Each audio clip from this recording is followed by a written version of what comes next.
ألف لام ميم.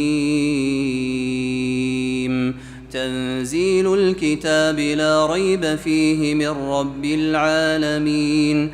أم يقولون افتراه بل هو الحق من ربك لتنذر قوما ما أتاهم من نذير من قبلك لعلهم يهتدون.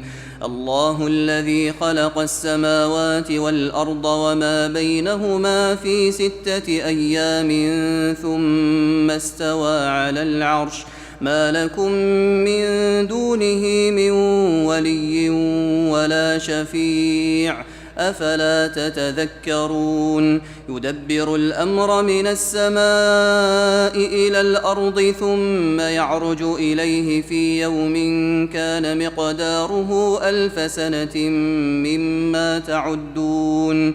ذلك عالم الغيب والشهادة العزيز الرحيم الذي أحسن كل شيء خلقه وبدأ خلق الإنسان من طين ثم جعل نسله من سلالة من ماء مهين ثم سواه ونفخ فيه من روحه وجعل لكم السمع والأبصار والأفئدة قليلا ما تشكرون. وقالوا أإذا ضللنا في الأرض أإنا لفي خلق جديد بل هم بلقاء ربهم كافرون.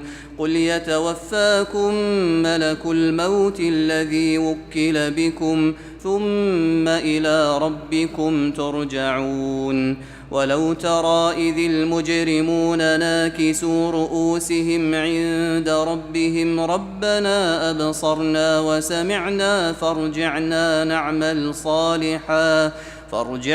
نعمل صالحا إنا موقنون. ولو شئنا لآتينا كل نفس هداها ولكن حق القول مني لأملأن جهنم من الجنة والناس أجمعين. فذوقوا بما نسيتم لقاء يومكم هذا إنا نسيناكم وذوقوا عذاب الخلد بما كنتم تعملون. إنما يؤمن بآياتنا الذين إذا ذكروا بها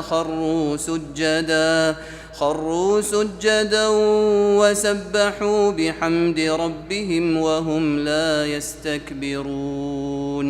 تتجافى جنوبهم عن المضاجع يدعون ربهم خوفا وطمعا ومما رزقناهم ينفقون.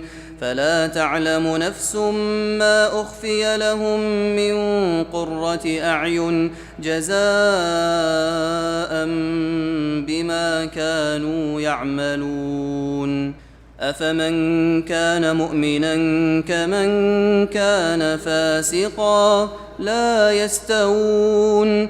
أما الذين آمنوا وعملوا الصالحات فلهم جنات المأوى نزلا بما كانوا يعملون. وأما الذين فسقوا فمأواهم النار كلما أرادوا أن يخرجوا منها أعيدوا فيها وقيل لهم ذوقوا عذاب النار الذي كنتم به تكذبون.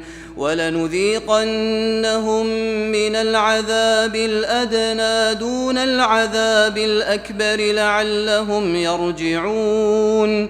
ومن أظلم ممن ذكر بآيات ربه ثم أعرض عنها إنا من المجرمين منتقمون. ولقد آتينا موسى الكتاب فلا تكن في مرية من لقائه وجعلناه هدى لبني إسرائيل.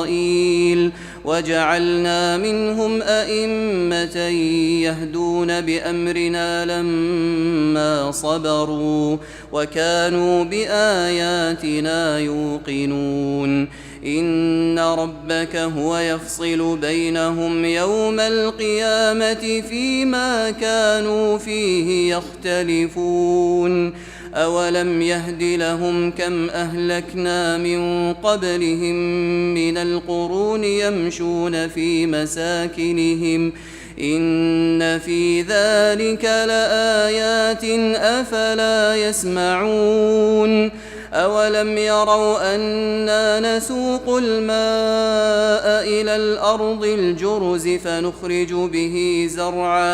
فنخرج به زرعا تأكل منه أنعامهم وأنفسهم أفلا يبصرون ويقولون متى هذا الفتح إن كنتم صادقين قل يوم الفتح لا ينفع الذين كفروا إيمانهم ولا هم ينظرون فأعرض عنهم وانتظر إنهم منتظرون.